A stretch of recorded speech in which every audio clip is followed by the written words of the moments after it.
Hi everyone, my name is Sarah Mari. I'm one of the librarians at Portland Public Library in Portland, Maine, and I'm here today with another picture book biography for Women's History Month. The picture book biography and the person that we're going to learn about today is Wangari Maathai, the woman who planted millions of trees. This book is written by Franck Prevot and illustrated by Aurélia Fronty and published by Charlesbridge Press. So let's dive right in. Lovely purple end pages. Wangari Maathai, the woman who planted millions of trees. It's almost as if Wangari Maathai is still alive, since the trees that she planted still grow. Those who care about the earth as Wangari did can almost hear her speaking the 4 languages that she knew: Kiuku, Swahili, English, and German, while she carried out her important work with important people. Wangari encouraged many village women. She dug holes with them in the red soil, holes in which to plant hope for today and forests for tomorrow. When Wangari planted large-leafed ebony trees or an African tulip tree, she was reminded of her own roots. She was born in 1940 in the little village of Inheath across from the majestic volcano Mount Kenya, which her people consider holy. This is her story. The immense forest around Wangari's childhood home is populated by bongo antelopes, monkeys, and butterflies. The leopard, called the Ngari by Wangari's people, lives here too. It may be because Wangari means she who belongs to the leopard that Wangari felt as though she's part of the entire forest. Wangari fetches water every day at the foot of the big Magomo, the generous fig tree. As the eldest sister of 5 siblings, she's the second lady of the house. She helps her mother with countless tasks, gathering wood for the fire, cooking, looking after the little children, and doing farm chores.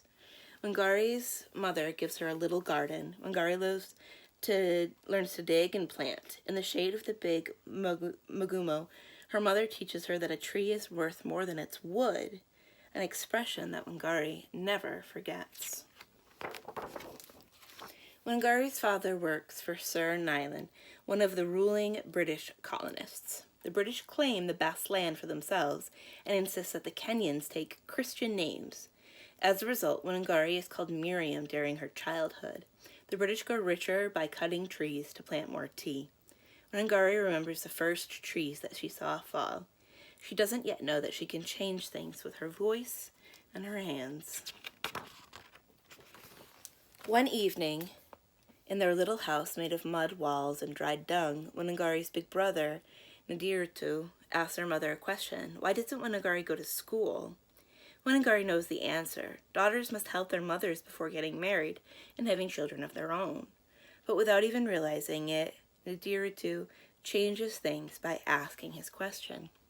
A few days later, Wangari is running joyfully to school with her brothers and cousins. She is thankful to Ndirtu for daring to ask the right question and to her mother for making the decision that will change Wangari's life. Wangari wants to know and understand everything, and going to school helps her succeed. She receives her high school diploma at a time when very few African women even learned to read. Senator John F. Kennedy, the future U.S. president, invites 600 young Kenyans to come to the United States to pursue their studies. Wangari is one of the students. For the next 5 years, Wangari discovers snow, forests of skyscrapers, and people who look nothing like her.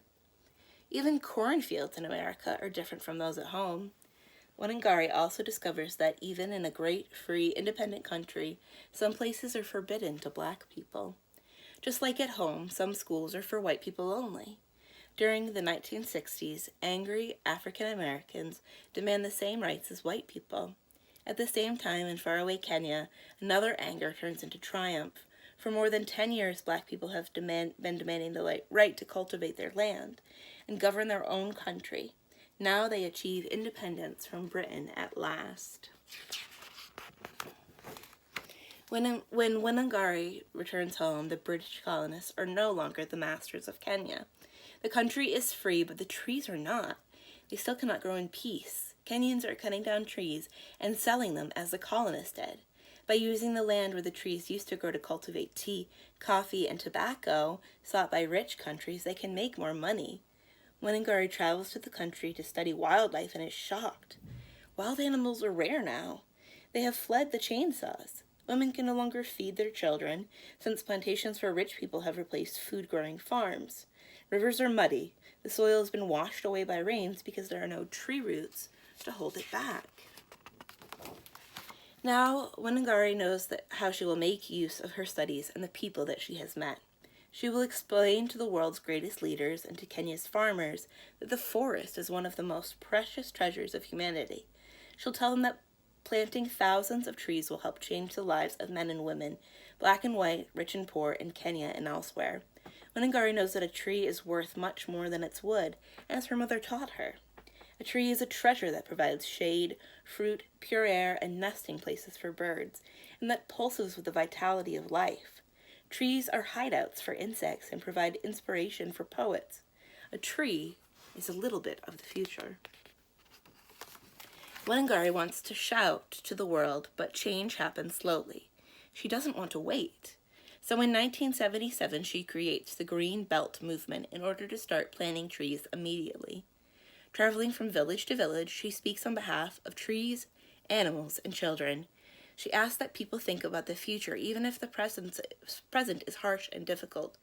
She encourages villagers to discuss their problems in their own words, in the language of their tribes.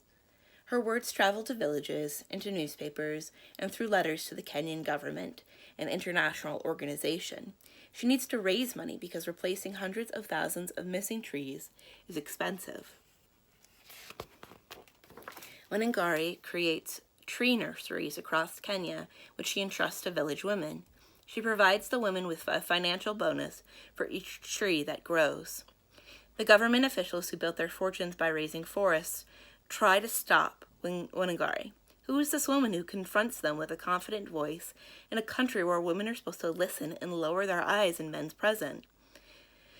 Wangari believes confident women have an important role to play in their families, in their villages, and on the entire African continent. She can't be quiet. With countless sisters to help, she who belongs to the leopard doesn't get discouraged. She keeps planting forests. Wangari is determined to let not one more single tree be cut down. She doesn't lower her eyes, even when she faces President Daniel Arap Moi, who will rule Kenya for 24 years. He wants to build a 60-story building and a statue of himself in the heart of Uhuru Park in Nairobi. Wangari rallies her friends to fight the bulldozer, and the project is abandoned. Moi then plans to launch a huge real estate project in Karara's forest, which would threaten endangered species, such as the blue monkey and the river hog. Wangari stands tall. She calls the world to the rescue, replants trees, and forces the president to back off. After her victories, a Kenyan man tells her, "You are the only man left standing." But standing against the authoritarian power of Daniel Arap Moi is dangerous. Wangari is now a threat. She knows that the president will stop at nothing to silence her. He is a powerful man who orders police to shoot at crowds of demonstrators. She is humiliated, hit, hurt, and imprisoned several times, but she doesn't give up. Each time she is released, she fights to liberate political prisoners and speaks out against torture. Wangari receives death threats and often must hide outside of Kenya, but she perseveres. Wangari wants to make democracy grow like trees. She knows that if her people work together to decide the laws, her country will become stronger. She dreams that Kenyan children will be able to play with tadpoles in clear water under fig trees at the edges of giant great forests. She wants them to be able to eat when they are hungry. Wangari quickly realizes how many more battles she must fight in order to save the trees. She runs several times for elected office, creates an environmental party, and rallies the opposition to try to bring down Daniel Arap Moi. Facing rising protests, President Moi tries to divide the people in order to rule. He knows that when tribes fight one another, the president can quietly govern the way he wants. Wangari and the Green Belt movement help foil Moi's trap. She suggests offering young plants from tree nurseries to neighboring tribes in symbolic gestures of peace. Little by little, those peace trees bear their fruits. Wangari even succeeds in convincing soldiers to help her cultivate friendships among tribes. President Daniel Arap Moi finally falls in 2002. The country has a new constitution which requires him to retire, and his party loses the election. Wangari is elected to parliament. The new president appoints her assistant minister of the environment, natural resources, and wildlife. For Wangari, now affectionately called Mama Miti, or Mother of Trees, a new part of her story begins. She now holds the power to make decisions. She can finally work to make Kenya a fair nation for women, men, and trees.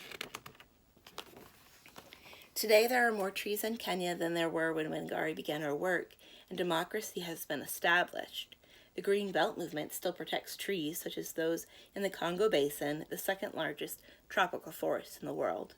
Wangari Maathai and her supporters planted more than 30 million trees, and every day, even now, new ones are planted in Kenya. Wangari Maathai was awarded the Nobel Peace Prize on October 8, 2004, for the countless seeds of hope that she planted and grew over the years. She was the first African woman to receive the prize. To celebrate, she planted a 90-flame tree at her home in Nyeri at the base of Mount Kenya. The mountain and the inhabitants of the forest around it, leopards, Bongo elephants, antelopes, and other wild animals and humans, must have been proud that day. Here's a picture of her, of Wangari Maathai, Mother of Forests. And some other details about her life. And some pictures of the women helping with the Green Basin movement. On these important dates. This is showing Kenya today, talking about some of the progress that's been made and some of the areas where there's still room to make an improvement, and forests that are still in danger, as well as some quotes from Wangari. I hope you enjoyed learning about Wangari Maathai, the woman who planted millions of trees, and maybe think about ways that you can help your own environment. There are lots of ideas all over, but it's really important that we treat our planet nicely so that it can continue to thrive and grow.